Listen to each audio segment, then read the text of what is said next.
Dedi itu juga sempat beberapa kali mengupload video yang dia bawa sendiri. Jadi kan kalau kita lihat konten-kontennya dia gitu, kalau tidak yang direkam oleh orang lain, dia juga beberapa kali selfie gitu ya, ambil video gitu. Ngomen-ngomen ya? Beberapa kali ya. Cuman memang dia yang kemudian juga menentukan captionnya segala macam gitu. Oh, bikin sendiri dong berarti? Bikin sendiri. Jadi kita sempat melihat kemarin ketika di jalan bersama Deddy Mulyadi ini. Dan aktif juga ya, sangat aktif juga. Dan yang paling sering kena marah itu adalah tim editingnya. Betul. Kadang kata dia marah karena nggak ada beberapa hal yang diambil gitu loh. Oh, yang penting yang penting menurut dia gitu. Gue membayangkan ketika ada komen-komen lucu gitu, KDM Dan lu tau gak fun fact-nya nih, Cak? Timnya itu semuanya dari Jawa Barat. Versi orang ininya ya, tim medsosnya. Jadi semuanya dari Jawa Barat. Kenapa? Pernah ada di luar Jawa Barat tapi gak kuat katanya. Kamera rolling. Action.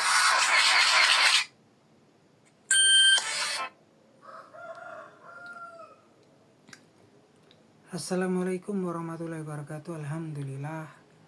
Selamat pagi para sedulur-sedulur yang saya cintai dan semoga dicintai oleh Allah SWT.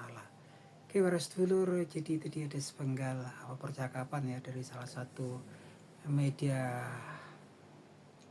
sosial mainstream di negeri kita ya terkait dengan popularitas KDM yang saat ini melesat tinggi, melesat bak roket ya, meninggalkan para popularitasnya, meninggalkan jauh para kompetitornya, para orang ya, salah satunya bahkan dia meninggalkan jauh presiden kita yang masih menjabat saat ini ya. Ini luar biasa sekali, dan itu memang kemudian nggak terjadi begitu aja. Jadi KDM ini memang telah lama membangun dan kemudian membina pencitraan dirinya ya, atau image building, yang kemudian itu memang kemudian diupload dan kemudian disebarkan di media sosial ya, di media massa, media sosial dengan begitu masifnya, sehingga memang kemudian memang hasilnya luar biasa sekali ya. Popularitas KDM itu betul-betul melambung tinggi, khususnya di Jawa Barat ya, di Jawa Barat, karena memang KDM jadi kepala daerah di Jawa Barat. Ini luar biasa sekali, memang menunjukkan begitu luar biasanya ketika kemudian segala sesuatu itu tersusun dengan rapi, diskenariokan dengan baik, dan kemudian memang seperti strategi politik saat ini ya untuk meningkatkan popularitas, dan popularitas itu pasti ujungnya ke elektabilitas ya teman-teman, ujungnya juga nanti ke finalnya juga ke 2029. Itu yang jelas gitu, itu sangat jelas sekali gitu kan. Tapi yang jelas memang kemudian saat ini banyak timbul tanda tanya setelah sekian lama, namanya juga sekarang media sosial ini banyak orang-orang yang kemudian kritis, banyak orang-orang yang pintar, banyak orang-orang yang kemudian nggak begitu saja kemudian menerima hal-hal yang sepertinya di masyarakat itu diterima dengan baik, diterima bahkan dengan berlebihan. Karena kenapa? Memang kemudian banyak kemudian sekarang perbincangan di masyarakat bahwasanya popularitasnya tersebut juga konten-konten yang kemudian disebar di media sosial, yang tersebar di media sosial itu tampaknya ada kemudian memang sudah diskenaroikan seperti itu. Saya juga dulu berpikir bahwasanya yang disebar di media sosial konten-kontennya itu suatu kisah nyata gitu kan, real story gitu kan, dadaan aja ketika hal itu terjadi kemudian divideokan. Tapi ternyata tidak, banyak kemudian orang-orang yang kemudian mulai mengerti bahwasanya banyak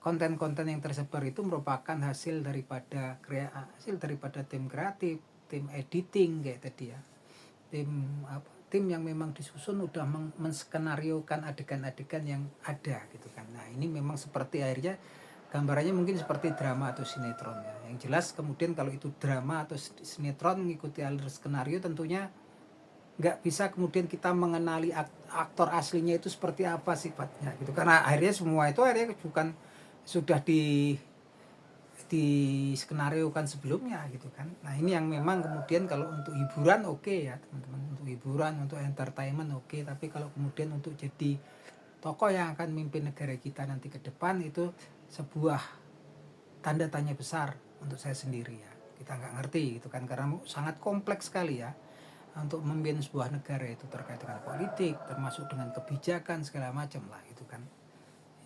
Yang lebih menakutkan lagi untuk saya kalau kemudian memang tokoh-tokoh tertentu seperti itu memang kemudian dibentuk, dimodali dan sengaja dicitrakan, image buildingnya dibuat oleh skenario tokoh-tokoh tertentu yang memang kemudian mendukungnya, yang kemudian nanti ketika tokoh tersebut jadi orang nomor satu di negeri ini, orang-orang yang mendukungnya, orang-orang yang kemudian menyokongnya, menskenariokan seperti itu akan mendapatkan privilege atau keistimewaan. Nah, ini memang kemudian kita harus lebih dewasa lagi, kita harus kemudian lebih